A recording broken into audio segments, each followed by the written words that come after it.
Hello students, now I am providing you the central idea of the poem 2, the tribute and 2 explains, written by myself.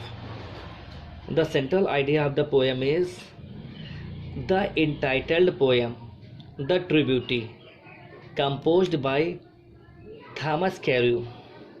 The poet tells us that the charms of physical beauty are fleeting.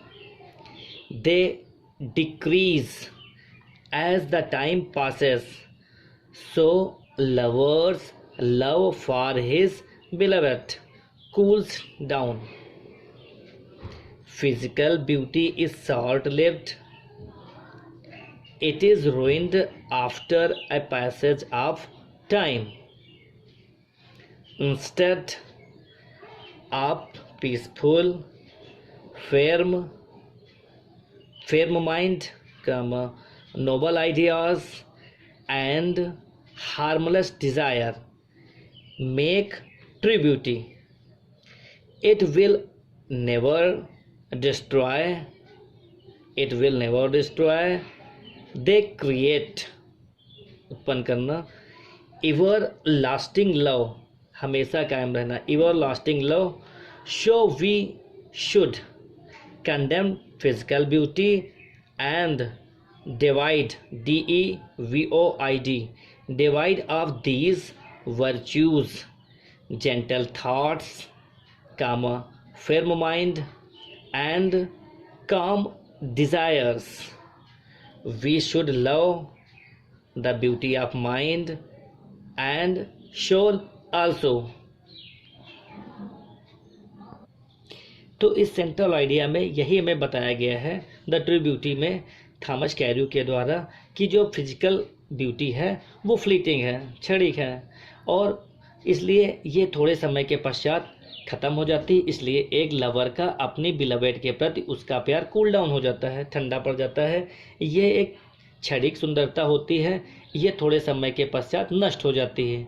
इसलिए जहाँ पर हमें वो beauty पसंद करनी चाहिए जहाँ पर शांति प्रिय हो, दृढ़ मस्तिष्क हो, अच्छे विचार वाली महिला हो, उस सुंदरता को हमें पसंद करना चाहिए, क्योंकि ये कभी भी समाप्त नहीं होती है.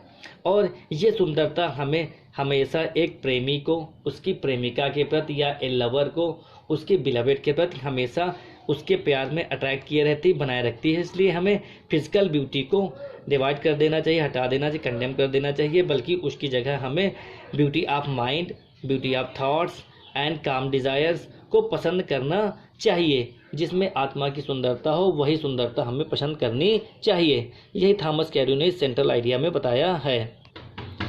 Now we are coming to the first explain. The piece starts from here. He that loves say ... waste away. तो reference of the poem is these lines have been taken from the poem, double inverted comma के अंदर, the true beauty composed by Thomas Carew. Context. The poet tells us that the physical beauty and its charms will waste away. It is not permanent beauty. The physical charms are not true beauty. That's why a lover's love for his beloved does not maintain forever. Explanation. We are coming to the explanation. Explanation. In this giving stanza, the poet says that red cheeks like rose, red lips like coral, and the bright shining eyes like star makes a woman beautiful. According to the poet, these are physical charms. They die with the passage of time. So a lover's love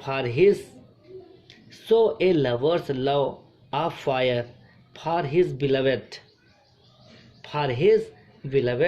which produces him the fire of love, must die after some time.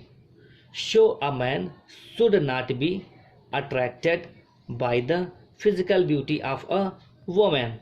Physical beauty fades away tour हो जाना।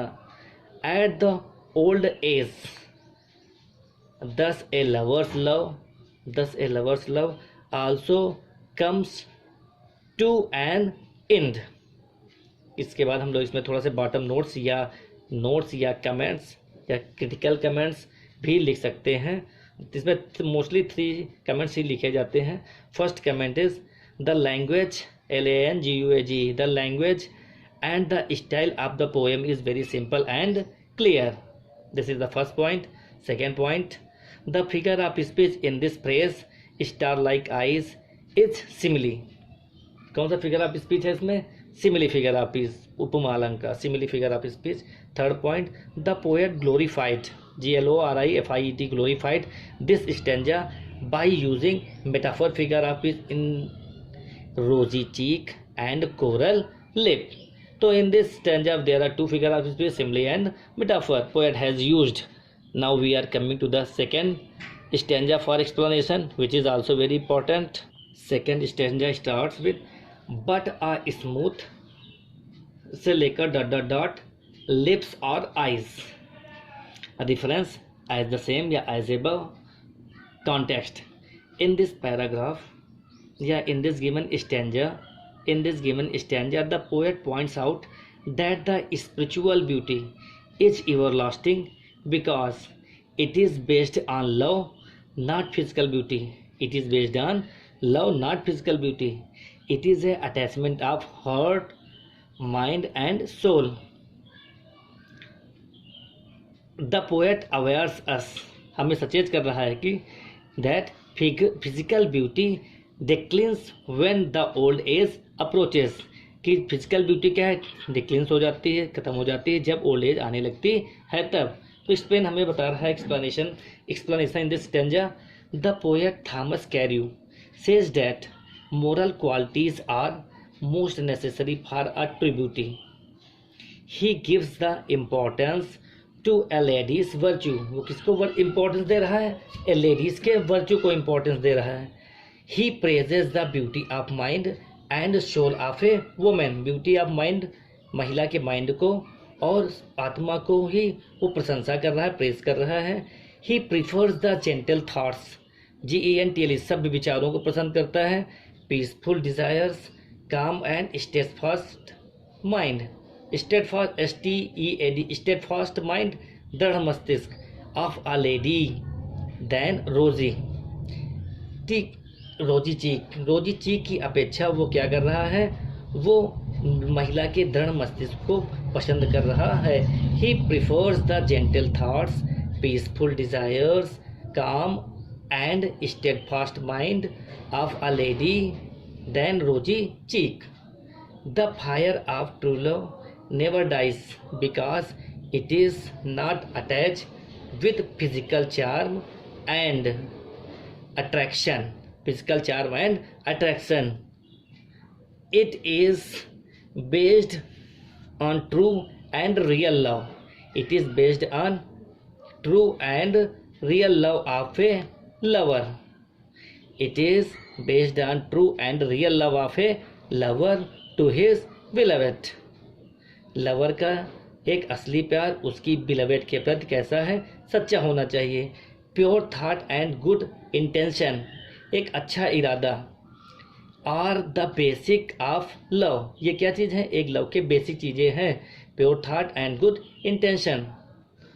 Without this virtue a beautiful lady is only a show piece.